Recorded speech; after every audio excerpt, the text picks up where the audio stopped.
Hello guys, तो आज अपन start करने वाले हैं इसी टॉपिक को आगे बढ़ाने वाला हूं। तो उसका नाम लिख दिया मैंने पार्ट टू। अब पार्ट टू के अंदर मैं रिमेनिंग क्वेश्चन करूंगा जो इंपॉर्टेंट है। तो ये वाली क्लास आपकी काफी इंपॉर्टेंट है क्योंकि यहाँ से क्वेश्चंस बनते हैं आपके एग्जाम पॉइंट ऑफ व्यू के लिए। क्लियर है मेरी बात? तो अब मैं करने वाला हूँ आपको क्वेश्चन नंबर 8 और जो क्वेश्चन नंबर बाकी का 7 था 6 मैंने करा दिया। 6 की तरह 7 वाला क्वेश्चन है वो आप करेंगे तो आपसे हो जाएगा। क्वेश्चन नंबर 8 देखो, मैं रीडिंग कर रहा हूँ फटाफट से। तो a statue is 1.6 metre tall, stand on the top of the pedestal. From the point on the ground, the angle of the elevation of the top of the statue is 60 degree, and from the same point the angle of elevation of top pedestal is 45 degree.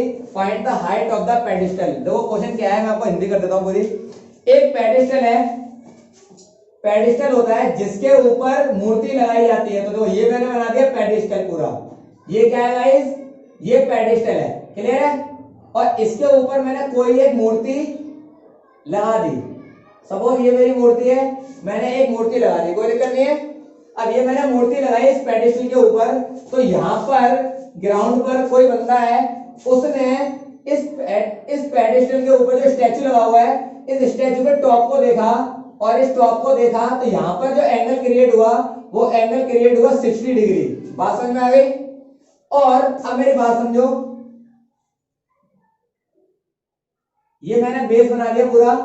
अब मैंने बोला इसी same point से इसने अगर pedestal के top को देखा, यानी इसने यहां देखा, यहां पर जब इसने देखा तो एंगल बना यहीं पर ही 45 डिग्री। बात समझ में आ गई? तो मेरी बात समझना, मैंने बोला जो मैं ब्लू से कर रहा हूं अंडरलाइन, यहां तक तो था पेडिस्टल, तो पेडिस्टल को देखा तो ये वाला एंगल बना। बात समझ में आ रही है? और जब उसने स्टैचू को देखा यानी यहां पर देखा, तो उसने ये रेड एंगल, ये रेड वाला जो पूरा है, ये पूरा कंप्लीट एंगल, बात समझ में आ रही है? और यहाँ तो फिक्स है, ये आपका 90 डिग्री है। बात समझ में आ गई? और ये क्या हो गया आपका स्टैचू। तो स्टैचू की उसने हाइट गिवन कर दी, यहां से लेके यहां तक आपको हाइट गिवन है स्टैचू की 1.6 मीटर। कितना लंबा स्टैचू है?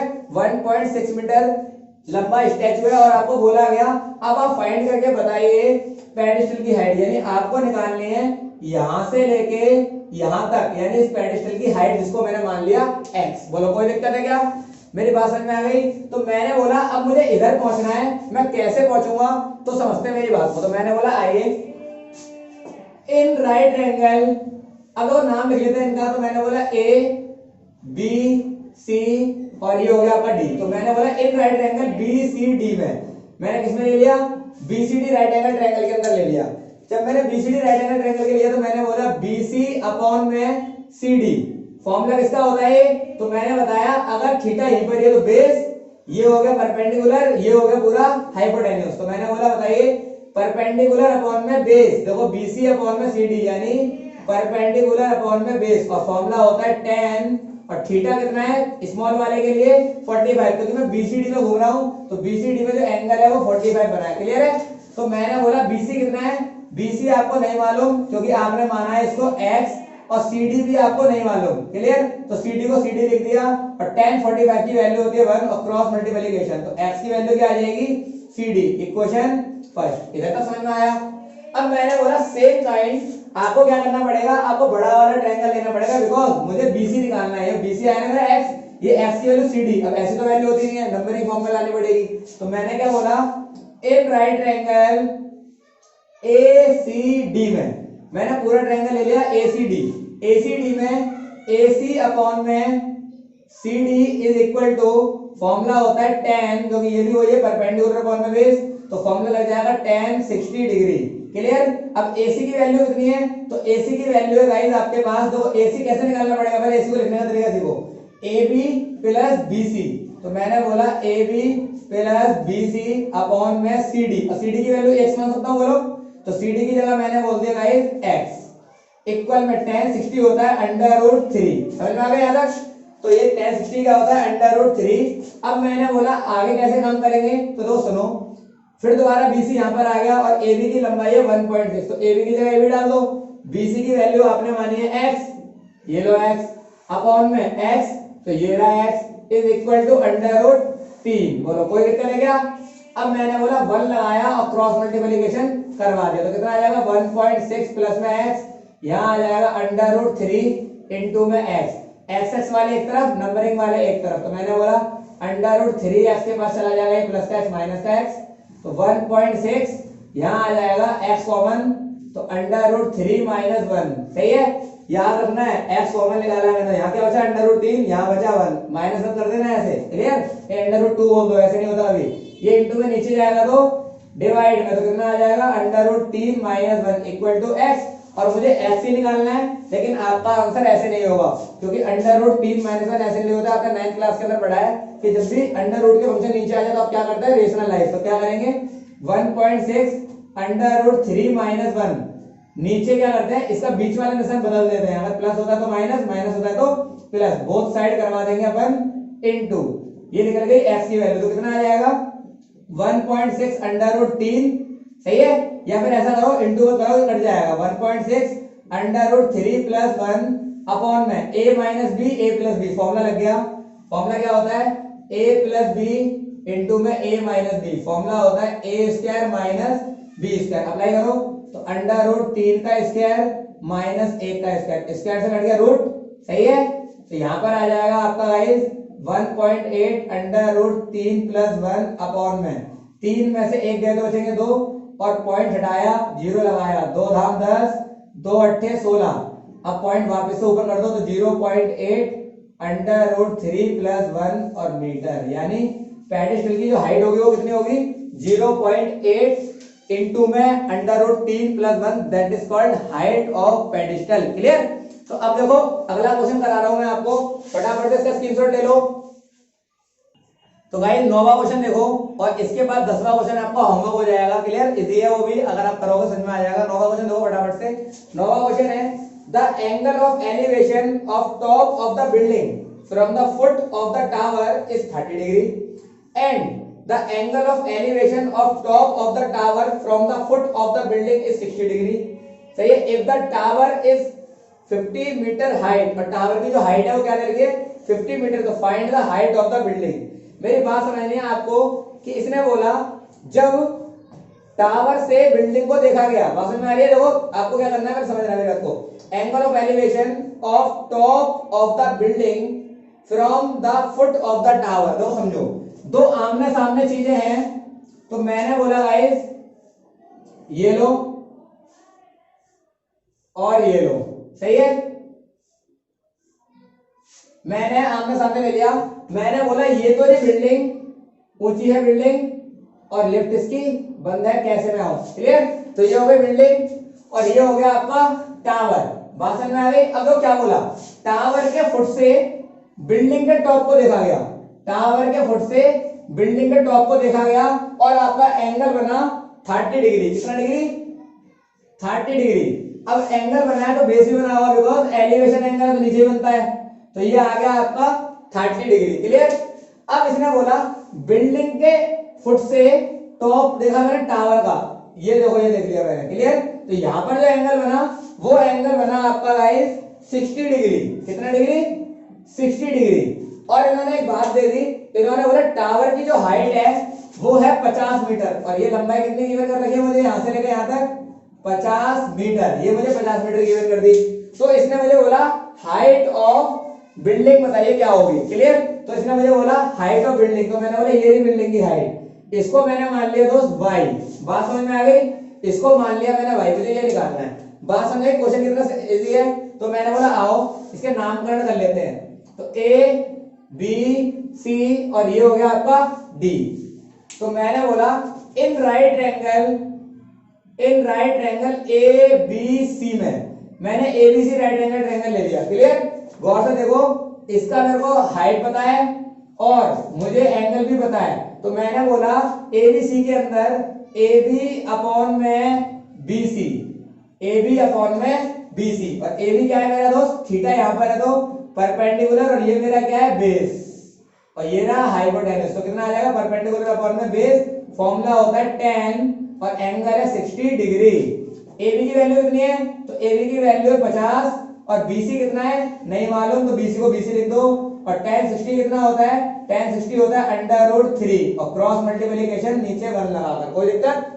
तो यहाँ आ जाएगा 50 से कम 50, BC को इससे इंटू करेंगे तो आएगा BC अंडर रूट 3 ये इंटू में नीचे जाएगा तो डिवाइड में, तो √3 इक्वल टू BC, ये निकल गई इक्वेशन फर्स्ट। यानी मैंने BC की वैल्यू निकाल ली, जो कि मेरे को यूज करनी पड़ेगी। अब मैंने बोला आगे सुनो, मैंने बोला इन राइट एंगल DCB में, मैं इसमें ले लिया DCB, बात समझ में आ रही है। अब DCB के अंदर मैंने बोला DC अपॉन में BC, सही है। इधर भी देखो एंगल नीचे ही है, तो मैंने बोला ये रहा परपेंडिकुलर, ये रहा बेस और ये रहा हाइपोटेन्यूज, क्लियर है। तो मैंने बोला ये भी फॉर्मूला क्या लग गया, P अपॉन में B, जो कि होता है tan, और थीटा कितना है आपका इस समय 30 डिग्री, क्योंकि आप इसके अंदर घूम रहे हैं तो एंगल ये बना हुआ है एलिवेशन 30 डिग्री। अब DC कितना है, तो DC मुझे नहीं मालूम, लेकिन BC मुझे मालूम है, तो ये रहा। तो कितना निकाला था मैंने, 50√3, और tan 30 की वैल्यू होती है 1/√3, और यहां लिख दोगे आप फ्रॉम इक्वेशन फर्स्ट, बिकॉज मैंने फर्स्ट के अंदर वैल्यू निकाली है BC की, और मैंने BC की वैल्यू का सब्स्टिट्यूशन कर दिया। क्रॉस मल्टीप्लिकेशन, तो DC को इससे इंटू करेंगे तो कितना आएगा, DC √3, और इसको वहां ले जाऊंगा तो कितना हो जाएगा 50√3, क्लियर मेरी बात। अब ये इंटू में नीचे जाएगा तो डिवाइड में, तो DC की वैल्यू आ जाएगी आपकी 50/3, 9 का होता है 3। इसको सॉल्व करोगे तो आपका आंसर जो आएगा पीछे वो, या तो इतना ही छोड़ सकते हो आपको आंसर, लेकिन आंसर जो दे रखा है आपको मिक्स फ्रैक्शन में दे रखा है, तो कैसे आंसर मिलेगा, तो देखो समझो 50 और 3 से काटोगे तो कितना आएगा, 3 एकम 3, 2 बच गए, ऊपर से 0 कैरी, 3 से 18, और यहाँ पर आ गया 2। तो मिक्स फ्रैक्शन में लिखते हैं, जो 16 है इसको साइड में लिखो, जो नीचे वाला 2 है रिमाइंडर इसको ऊपर लिखो, और जो डिवाइडर था उसको इधर लिखो, तो कितना आंसर आ जाएगा 16/2/3 मीटर। यानी ये हाइट जो होगी वो किसकी होगी, ऊंची है बिल्डिंग, बिल्डिंग की हाइट हो जाएगी, बात समझ में आ गई। तो 16:2/3 ये आपकी हाइट आ जाएगी बिल्डिंग की, क्लियर है। फटाफट से अगला क्वेश्चन समझे। हाँ तो भाई अगला क्वेश्चन देखें। अगला क्वेश्चन के अंदर जो आपका 9th और 10th वाला क्वेश्चन है वो होमवर्क है, सॉरी 9th मैंने करा दिया, 10th वाला क्वेश्चन आपका होमवर्क हो जाएगा, क्लियर। और 11 वाला भी कर लेना, बहुत ही आसान है। अब मैं क्वेश्चन करा रहा हूँ आपको बार बार, जो वेरी इंपॉर्टेंट क्वेश्चन है, एग्जाम में काफी बार आया है, तो क्वेश्चन पढ़ रहा हूँ। क्वेश्चन देखो, from the top of the 7 metre height of building, आपको बिल्डिंग की हाइट गिवन कर रही है 7 मीटर, और उसके टॉप से the angle of the elevation of top of the cable tower is 60 metre, and angle of depression of its foot is 45 degree to determine the height of the tower. तो question बहुत अच्छा है, आपको statement को समझना पड़ेगा। Statement समझ में आ गई, कहानी खत्म, और क्वेश्चन सॉल्व चुटकियों में। तो देखो मैं आपको दिखाता हूं। तो सबसे पहले मैंने बोला ये तो हो गई आपकी बिल्डिंग, लेकिन जो मेरा डायलॉग है ऊंची है बिल्डिंग, तो इस बार आपकी बिल्डिंग ऊंची नहीं है, नीचे है थोड़ी सी, बात समझ में आनी चाहिए। केबल टावर आपका ऊंचा है, क्योंकि स्टेटमेंट के हिसाब से हमारा केबल टावर ऊंचा हो गया, क्लियर है। तो मैंने बोला ये भी आपकी बिल्डिंग में बिल्डिंग लिख दे रहा हूं, क्योंकि हॉट पोर्शन हो गया सारा बिल्डिंग, और ये हो गया आपका cable tower, clear. Cable tower ये हो गया आपका। तो क्वेश्चन ने क्या बोला, इस बिल्डिंग की हाइट जो है वो है 7 मीटर, बात समझ में आ गई। बिल्डिंग के टॉप से केबल टावर के टॉप को देखा, बिल्डिंग के टॉप से केबल टावर के टॉप को देखा, तो एंगल ऑफ एलिवेशन बना 60 डिग्री। तो यहां पर भी बेस रहा होगा कहीं ना कहीं, तो यहाँ पर जो इसके टॉप को देखो तो एलिवेशन एंगल नीचे ही बनता है, तो यहाँ पर बन गया 60 डिग्री, बात समझ में आ गई।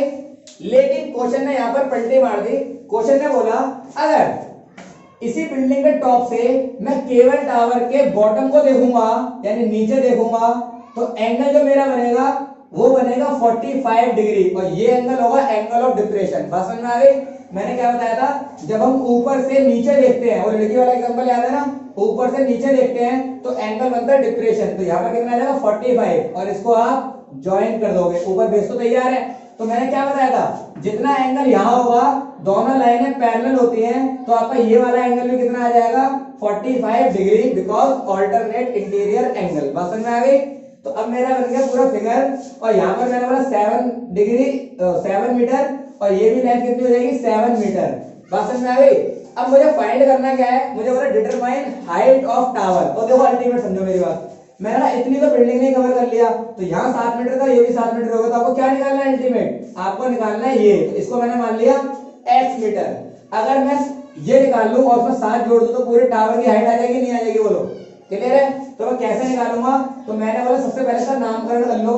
तो ये आ गया ए बी सी डी और ये ई। क्लियर हो गई मेरी बात? तो मैंने बोला सबसे पहले लिखो, देखो angle B C D, angle B C D is equal to angle C D E, angle C D E. दोनों एंगल के आंसर हो जाएंगे ऑल्टरनेट इंटीरियर एंगल, दोनों ऑल्टरनेट इंटीरियर एंगल हो गए। तो ये मेरे दोनों के दोनों एंगलों की वैल्यू कितनी आ जाएगी, यानी ये वाला एंगल भी 45 हो गया, 45 डिग्री हो गया। बात समझ में आ गई? दोनों के दोनों 45 हो गए alternate interior angle, because CB is parallel to DE. सही है? बात समझ में आ गई? तो मैंने बोला क्या सीई बराबर नहीं हो सकता बीडी के? रीजन दोनों की लेंथ बराबर है, तो मैंने कहा दोनों के दोनों हो गए 7 मीटर के। ये वाली बात समझ में आ गई?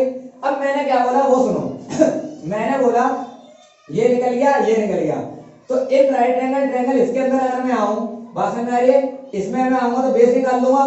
तो मैंने बोला in right angle triangle CED, मैं किसमें ले रहा हूं? सीईडी ट्रायंगल में ले रहा हूं। तो मैंने बोला सीई अपॉन में ईडी, फॉर्मूला क्या है? एंगल नीचे बना हुआ है, ऊपर था मैं नीचे ले आया ऑल्टरनेट की वजह से। क्लियर? तो एंगल नीचे ही है, तो ये हो गया बेस, ये हो गया परपेंडिकुलर और ये हो गया आपका हाइपोटेन्यूज। तो मैंने क्या बोला दोस्त? परपेंडिकुलर अपॉन में बेस, परपेंडिकुलर अपॉन में बेस, और फॉर्मूला होता है tan 45 डिग्री। सही है? तो सीई कितना है? सीई है आपका 7 मीटर अपॉन में ईडी नहीं मालूम, और tan 45 की वैल्यू होती है 1 और नीचे लगाया 1 और क्रॉस मल्टीप्लिकेशन। तो ईडी की वैल्यू कितनी आएगी दोस्त? 7 मीटर। गौर से देखो, अब बोलो ईडी अगर मेरा 7 मीटर आ गया तो ये वाली लेंथ भी 7 मीटर होगी, तो यहां से यहां तक का डिस्टेंस वही डिस्टेंस ऊपर गया 7 मीटर। तो गौर से देखो 7 7 7 7 मेरा BCED क्या प्रूव हो गया? स्क्वायर। लेकिन यहाँ पर प्रूव नहीं करना, अपन को स्क्वायर आया नहीं आ रहा, अपना मतलब था खाली यहाँ पहुंचना। तो देखो यहाँ जितना आया उतना ही होगा, तो मैं BC निकालना सीख गया। तो BC की लेंथ भी क्या हो जाएगी? BC इक्वल टू ED, दोनों की दोनों आ जाएंगी 7 मीटर। ये वाली बात समझ में आ गई क्या? अब मैं निकालने वाला हूं आपके पास इसको। तो देखो ये मुझे पता लग गया, एंगल मुझे पता है, तो मैं इस साइड को पहुंच जाऊंगा। कितनी बार मैंने निकाला, तो फटाफट चलो निकाल के दिखाता हूं।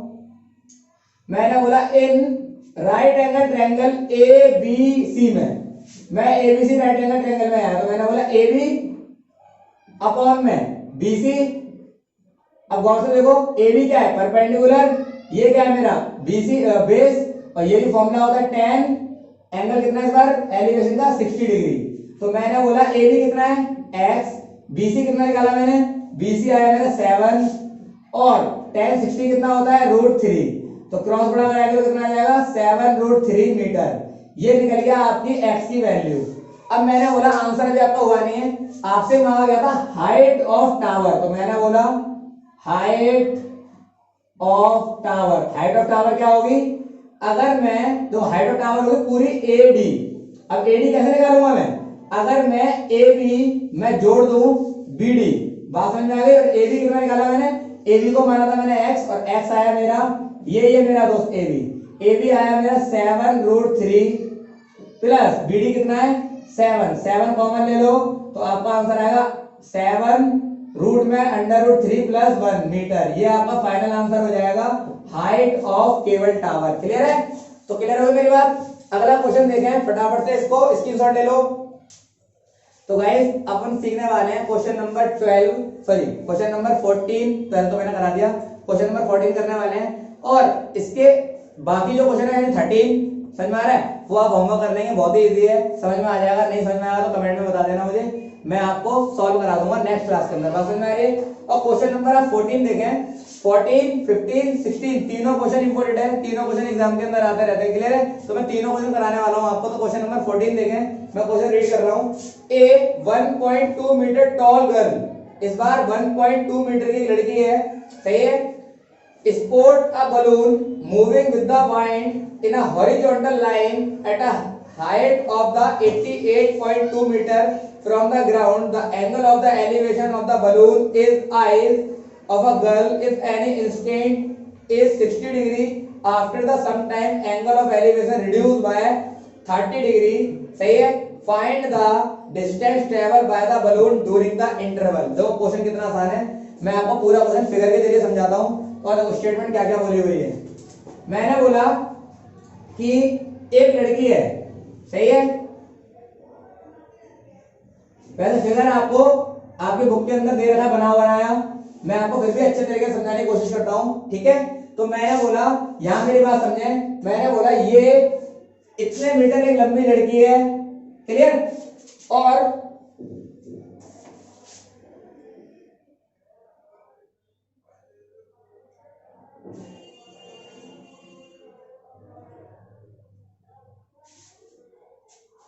देखिए मैंने बोला कि जो बलून है वो जमीन से, देखो जमीन ये रही, वो बलून जमीन से इतना ऊंचा उड़ रहा है हाइट पे हवा में, और इसकी लंबाई गिवन कर रखी है आपको 88.2, सही बोला मैंने, सही है।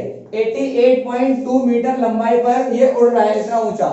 अब आगे मैंने बोला इस लड़की की हाइट कितनी थी, लड़की की हाइट थी 1.2 मीटर, जैसा मैंने दीवार वाला क्वेश्चन करवाया था, क्लियर हो गया मेरे पास, बिल्डिंग वाला और लड़का खड़ा हुआ था, सेम काम। अब इतनी हाइट तो लड़की की हो गई, तो यहाँ पर भी लड़की 1.2 मीटर की इतनी लंबी लड़की है, तो मैंने बोला आधा एरिया तो लड़की ने कवर कर रखा है। एंगल जो बनता है वो आंखों से बनता है, तो एंगल यहाँ से बनेगा, बस मैंने यहाँ से बनेगा इसकी आंखों से, आंखों से एंगल बनेगा, तो इतनी हाइट को मुझे माइनस करना पड़ेगा, क्योंकि एंगल तो मेरा यहीं से कंप्लीट बनने वाला है ना।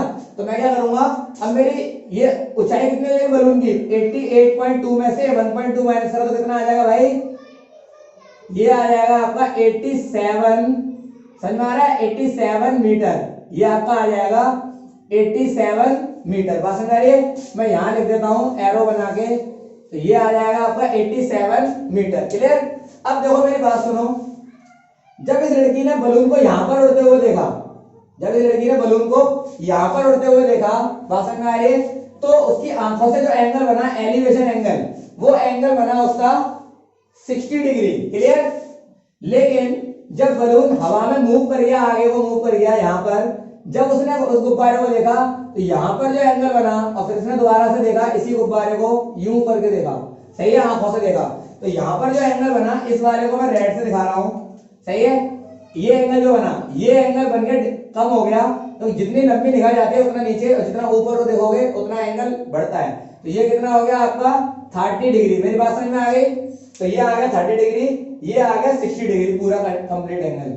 ये मेरी बात समझ में आ गई, क्लियर है। अब आपको बोला गया, तो आप बताओ गुब्बारे ने कितना ट्रेवल किया, यानी गुब्बारा यहां से लेके यहां, मुझे लंबाई निकालनी है इसकी, तो इसको बोलो या फिर इसको बोलो, बात तो एक ही है, बोलो यस या नो। मुझे या तो इसको निकालो या इसको निकालो, बात तो एक ही है। तो कैसे निकलेगा, पहले मैंने कहा नामकरण कर लो। नामकरण कैसे होगा, ए बी सी, सही है, डी ई एफ जी और ये एच, बात समझ में आ गई।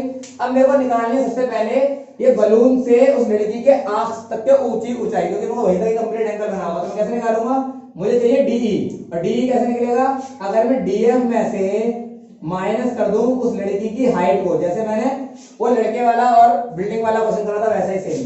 तो डीएफ कितना है, डीएफ है मेरा 88.2 और एफई कितना है 1.2 मीटर, माइनस करेंगे तो आ जाएगा आपका 87 मीटर। इतना समझ में आ गया। ये हवा में जितना गुब्बारा है वहां तक के, और उसकी आंखों से ऊंचाई पर इतनी हाइट होगी, क्लियर है मेरी बात। अब मुझे बोला गया आगे, एक अगर मैं एंगल बनाऊंगा तो समझना मेरी बात, लड़की की हाइट मैंने माइनस कर दी। अब मैंने बोला in right angle triangle A B C में, मैंने किसमें बोला, ए बी सी में, क्लियर हो गई मेरी बात। तो मैंने बोला ए बी अपॉन में बी सी, परपेंडिकुलर, देखो ये रहा, और ये रहा बेस, और ये रहा हाइपोटेन्यूज, सेम ही है, एंगल यहां पर है, तो आपका परपेंडिकुलर सामने हो जाएगा, नीचे बेस, क्लियर। तो परपेंडिकुलर अपॉन में बेस, वापस से tan का फॉर्मूला, और tan एंगल कितना बनेगा इस छोटे वाले एंगल के लिए, पूरा कंप्लीट 60 डिग्री, तो आप लिखेंगे 60 डिग्री। ए बी कितना है नहीं मालूम, सही मालूम है, ए बी कितना है, जितनी हाइट ये है उतनी हाइट ये, तो कितने ऊंचा गुब्बारा उड़ रहा था 87, तो यहां पर आ जाएगा आपका 87 अपॉन में बीसी नहीं मालूम, tan 60 होता है √3, क्रॉस गुणा करवाओगे तो आपका आंसर आ जाएगा BC √3 इक्वल में 87, ये इंटू में नीचे जाएगा तो डिवाइड में, तो 87 डिवाइडेड बाय √3 और रेशनलाइज भी कर दिया मैंने लगे हाथ, कोई दिक्कत? तो यहाँ आ जाएगा आपका 87 डिवाइडेड बाई 87 √3, 3 3 9, 9 का हो गया 3, 3 से काटा, 3 दूनी 6, 3 दूनी 27, तो आपका आंसर आएगा 29√3 मीटर। ये आपने निकाल दिया अभी बीसी, आंसर नहीं हुआ है। यहां से यहां तक की लेंथ आपकी निकल गई, सही है। ये आपने लेंथ निकाल ली, कितनी आ गई आपकी 29√3। अब आपको निकालना है आय का काम, तो मैंने बोला मेरे को निकालनी क्या है, गुब्बारे ने कितना ट्रेवल किया, तो in right angle triangle DEC में, DEC के अंदर लिया मैंने, तो DE अपॉन में CE इज इक्वल टू 10, और ये परपेंडिकुलर अपॉन बेस 10 30 डिग्री इस बार एंगल, तो DE कितना है 87, तो जितना ये है उतना ये है, तो दोनों 87 ही है, क्योंकि ये वाली हाइट तो मैंने माइनस कर दी, क्योंकि मुझे तो यहाँ तक ही देखना, आई तक की आंखों से देखना पड़ेगा। तो CE कितना है, CE है मेरे पास, वो CE कैसे लिख सकता हूँ मैं, CE को CB प्लस BE, तो मैंने लिखा CE plus BE, sorry CB plus BE, clear. और 10 30 होता है अपना 1/√3, 87 की जगह 87, CB कितना निकाला मैंने दोस्त, CB बोलो या BC बोलो, बात एक ही है। ये निकाला मैंने 29√3, और BE मुझे निकालना है, इसी का कलेश था, मुझे BE निकालना है, गुब्बारे ने कितना ट्रेवल किया, क्लियर। यहाँ पर आ जाएगा 1/√3 क्रॉस मल्टीप्लिकेशन, तो यहाँ पर आ जाएगा 87√3, 1 को इससे इंटू कराओ तो एज इट इज √3 इंटू में 29 इक्वल में प्लस में BE, ये प्लस का हो जाएगा तो माइनस का, तो 87√3 में से माइनस करेंगे 29√3 इक्वल में BE, माइनस करो तो √3 तो √3 ही रहेगा, आगे वाले माइनस हो जाते हैं, तो 17 में से 9 गए तो बचेंगे 8, क्लियर। 17 में से 9 गए तो बचेंगे 8, यहाँ बचा 7, 7 में से 2 गए तो बचेंगे 5। आपका फाइनल आंसर आ जाएगा, यानी गुब्बारे ने मूव करा 58√3 मीटर, समझ में आया? ये आपका फाइनल आंसर होगा, क्लियर है अच्छे से? ओके गाइस, तो अगला क्वेश्चन देखो फटाफट से, क्वेश्चन नंबर 15।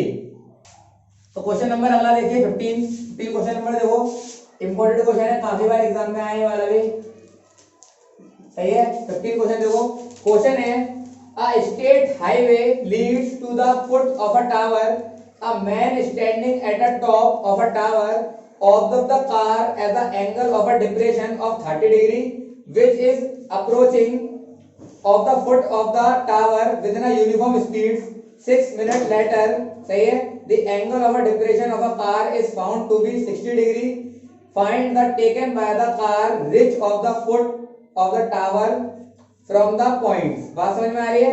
अब कैसे निकालना पड़ेगा अपन को, तो ये मेरी बात आपको समझनी पड़ेगी, 2 मिनट में दिखाता हूं मैं आपको, सही है।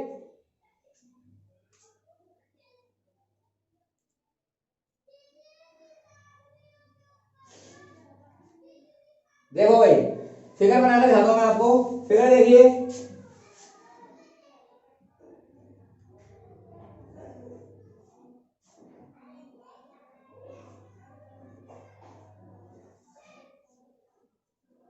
ये फिगर हो गया। एक बंदा था, एक बंदा था, वो यहां बैठा हुआ है और उसने कार को देखा, कार ये थी, बात समझ में आ रही है? ये एक कार बन रखी है, ये कार है, उसने कार को यहां पर देखा, ठीक है। जब एंगल उसने यहां पर देखा तो एंगल बना उसका 30 डिग्री, कितना डिग्री एंगल बना 30 डिग्री, लेकिन याद रखना है एंगल बनता है डिप्रेशन से, बनता था ऊपर से एंगल, तो आपने क्या करना पड़ेगा, बेस बनाना पड़ेगा। तो एंगल जब हमने यहां देखा कार को नीचे, तो एंगल बना 30, और फाइनली वो एंगल यहीं पर ही बनेगा, क्योंकि ऑल्टरनेट इंटीरियर एंगल से ये 30 है, तो ये भी क्या हो जाएगा 30, क्योंकि एंगल एलिवेशन नहीं है, एंगल डिप्रेशन है, ऊपर से बना होगा, तो 30 डिग्री बना, तो यहाँ पर आ जाएगा नीचे, क्लियर है मेरी बात? अब आगे ये कार मूव करके कार यहाँ पर आ गई, कार कहां पर आ गई, कार यहाँ पर आ गई मूव करके। अब उसने इस कार को यहाँ पर देखा दोबारा से, बात समझ में आ रही है? तो एंगल बनके तैयार हो गया आपका, एंगल बनके तैयार हो गया, जब उसने देखा कार यहाँ पर आ गई, तो एंगल बन गया आपका कंप्लीट, यहां से लेके यहां तक, बेस तो ऊपर से टच कर रहा है, तो ये बन गया 60 डिग्री। तो ये 60 है, तो यहाँ पर से ऑल्टरनेट एंगल, तो ये भी कितना हो जाएगा 60 डिग्री। ये वाली बात समझ में आ गई क्या? अब आपको बोला गया कि आप निकालो उसने आने में कितना टाइम लिया। बात समझ में आ रही है? तो देखो मेरी बात समझो, जब कार यहाँ थी तो यहाँ आने में उसे कितने मिनट लगे? 6 सेकंड। कितने सेकंड लगे गाइस? 6 सेकंड लगे उसे यहाँ आने में। बात समझ में आ गई? यहाँ से यहाँ कार को आने में 6 सेकंड लगे। जब उसने कार यहाँ देखी थी तो इधर थी और एंगल बना 30 डिग्री। जब 6 सेकंड बाद उसने कार को देखा तो कार आगे आ गई, बात समझ में आ गई, और एंगल बन गया 60 डिग्री। तो आपको बोला गया तो बताइए उसको आगे आने में कितना समय लगेगा। बात समझ में आ रही है? तो आपको क्या निकालना है? आपको निकालना है find the time taken by the car reach of the foot tower from the points. बात समझ में आ गई? यही क्वेश्चन है, इतना सही। अब कैसे करना पड़ेगा तो सुनो, मैंने बोला in right angle triangle A B C में, मैंने इसमें ले लिया in right angle triangle A B C में ले लिया मैंने। बात समझ में आ रही है? ए बी सी के अंदर मैंने बोला ए बी अपॉन में, बोलो ए बी अपॉन में बी सी, और फॉर्मूला किसका लग गया? परपेंडिकुलर अपॉन में बेस, और फॉर्मूला होता है tan 30 डिग्री। बात समझ में आ गई? क्लियर है मेरी बात? ओके। अब आगे देखो, तो ए बी कितना है? ए बी नहीं मालूम मुझे, तो मैंने ए बी को ए बी लिखा, और बी सी मालूम है मुझे, तो बी सी कैसे निकलेगा? B D plus D C. तो मैंने बोला B D plus D C equal to tan 30 कितना है? 1/√3 क्रॉस मल्टीप्लिकेशन। तो ए बी अंडर रूट में 3 और 1 को इससे इंटू करेंगे तो बीडी की लंबाई कितनी है? नहीं मालूम, और मुझे सीडी की लंबाई मालूम है 6 सेकंड। जब आपको 6 सेकंड में आंसर देगा तो आपका आंसर भी सेकंड में ही आएगा। क्लियर है? तो यहाँ पर क्या हो जाएगा, आपने ए बी निकाला तो ए बी को मैंने यहीं पे छोड़ा, ये इनटू में नीचे जाएगा तो डिवाइड में, तो क्या हो जाएगा बी डी प्लस का 6 डिवाइड में अंडर√3। ये आपका निकल गया ए बी। इक्वेशन फर्स्ट मान लिया मैंने इसको। अब मैं निकालने वाला हूं, मुझे निकालना यहां से यहां तक आने में कितना समय लगेगा। क्लियर? इसको मैंने मान लिया x। तो देखो आओ, अब मैंने बोला इन राइट एंगल ट्रायंगल, बात समझ में आ रही है, ए बी डी में, मैंने किसमें ले लिया? ए बी डी में ले लिया मैंने। बात समझ में आ गई? तो अब मैंने बोला ए बी अपॉन में B D is equal to tan, formula वही है tan, एंगल कितना हो जाएगा 60 डिग्री। ए बी कितना है? ए बी मेरा तो इक्वेशन फर्स्ट के अंदर वैल्यू पता पूरी डाल दो, तो बी डी प्लस 6 अपॉन में अंडर√3 अपॉन में फिर दोबारा बी डी। अब बी डी की वैल्यू कितनी मानी थी मैंने गाइस? मैंने मानी है x, वो मैं अगले स्टेप में डाल दूंगा, और tan 60 होता है आपका अंडर√3। बात समझ में आ गई? अब मैंने बोला इसको करवा दिया मैंने क्रॉस मल्टीप्लिकेशन, इसके नीचे कुछ नहीं लगा दिया, तो कितना आ जाएगा? बी डी प्लस का 6 इज इक्वल टू अंडर√3 इनटू में बी डी। बात समझ में आ गई? बोलो यस या नो? यहां तक क्लियर है? अब मैंने बोला इसे चेंज करोगे तो कितना आ जाएगा भाई? बी डी प्लस में 6 इक्वल टू में 3 को माने जाओ, 3 3 9, 9 का होता है 3 इनटू में बी डी। सही है? अब ये प्लस का वीडियो उधर जाएगा तो माइनस का वीडियो, तो 3 बीडी माइनस में 1 बीडी, तो कितना आ जाएगा भाई? 2 बीडी। सही है? ये इनटू में नीचे जाएगा तो डिवाइड में, तो बीडी की वैल्यू कितनी आ जाएगी? बीडी की वैल्यू आ जाएगी 6/2, काट दिया मैंने, कितना आ गया 3, तो बीडी आ जाएगा, यानी जो मैंने माना था x वो आ जाएगा 3 सेकंड। कितना आ जाएगा? सेकंड, क्योंकि सेकंड में ही आंसर गिवन था तो सेकंड में ही आएगा, तो बीडी की वैल्यू आ जाएगी 3 सेकंड। यानी उस कार को इधर तक आने में, टावर तक आने में कितने मिनट लगेंगे? 3 सेकंड लगेगी। बात समझ में आ गई? और क्वेश्चन नंबर अगला देखो एंड लास्ट क्वेश्चन देखो।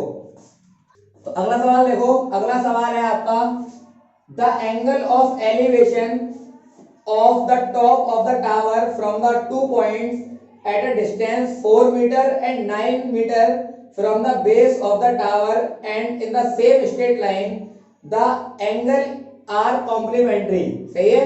prove that height of a tower is 6 metre. आपको प्रूव करना है कि टावर की हाइट जो है वो 6 मीटर है। ये वाला क्वेश्चन भी काफी बार एग्जाम में आया है, तो इसको भी इंपॉर्टेंट टिक कर लेना। ठीक है? मैंने तीनों आपको करा रहा हूँ। अब मेरी बात समझो, कैसे क्वेश्चन होगा सॉल्व, ये आपको समझना पड़ेगा अच्छे से। क्लियर है?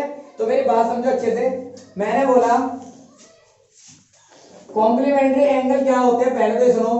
जो दो एंगल मिलाकर 90 डिग्री बनाते हैं वो कॉम्प्लीमेंट्री, और दो एंगलों को मिलाकर अगर 180 सम आता है तो उसको बोलते हैं सप्लीमेंट्री। बात समझ में आ गई? तो देखो सुनो, ये लीजिए, बात समझ में आ गई। अब फिगर कैसे बनेगा इसका वो सुनो मेरी बात अच्छे से। तो मैंने बोला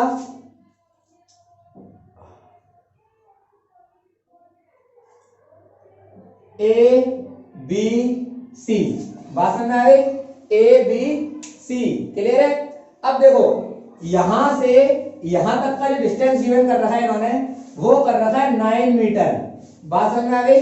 यहां से यहां तक का डिस्टेंस जो कर रखा है वो कर रखा है 9 मीटर गिवन क्वेश्चन में।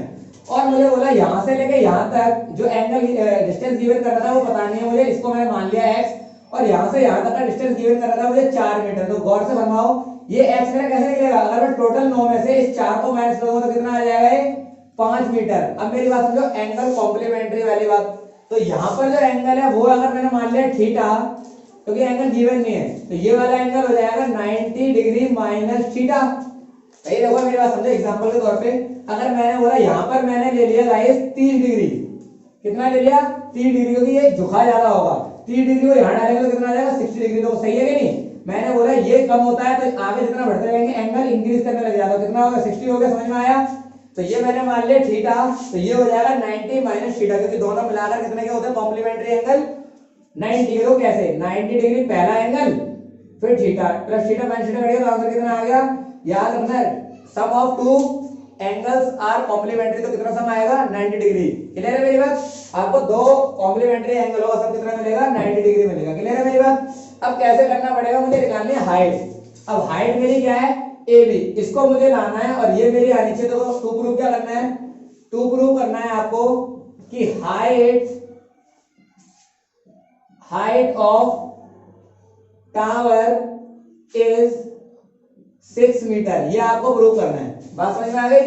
अब कैसे टू प्रूव होगा? तो मैंने बोला आओ, in right angle triangle A B C में, सॉरी ए बी डी में, ए बी डी में ले लिया मैंने। तो ए बी डी के अंदर मैंने बोला ए बी अपॉन में B D, A B upon में बी डी फॉर्मूला वही है पंडित बद्री प्रसाद वाला, पी अपॉन में बी, फॉर्मूला क्या होता है? tan। तो tan क्या है अपना?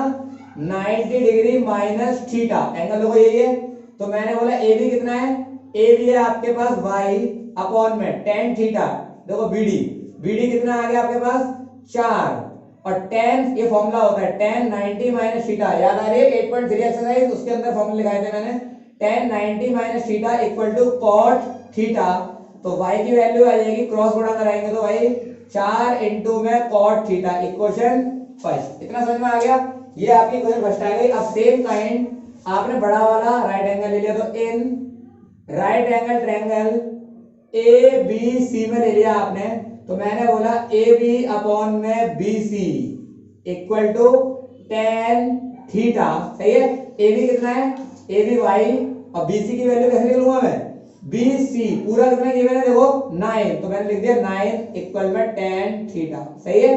क्रॉस गुणा कराएंगे तो कितना आ जाएगा? यहाँ आ जाएगा 9 tan थीटा। समझ में आया? अब गौर से देखो, y की वैल्यू यहाँ पर भी आ रही है, y की वैल्यू यहाँ पर भी आ रही है। अगर मैं दोनों को आपस में इक्विवेलेंट करा दूं, दोनों इक्वेशनों को, तो मुझे y निकल जाएगा। कैसे निकलेगा तो समझो। मैंने बोला from equation first and second से, तो कैसे निकालूंगा मैं?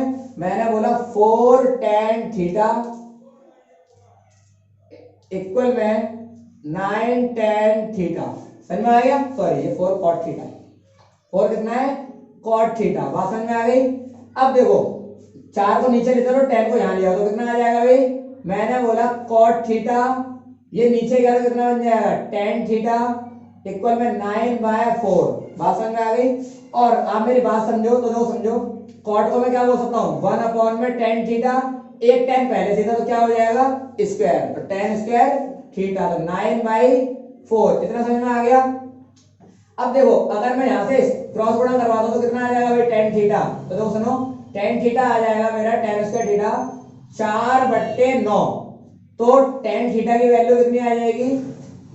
मैंने स्क्वायर हटा दिया तो बन गया रूट में, तो tan थीटा की वैल्यू आ जाएगी आपकी गाइस 2/3।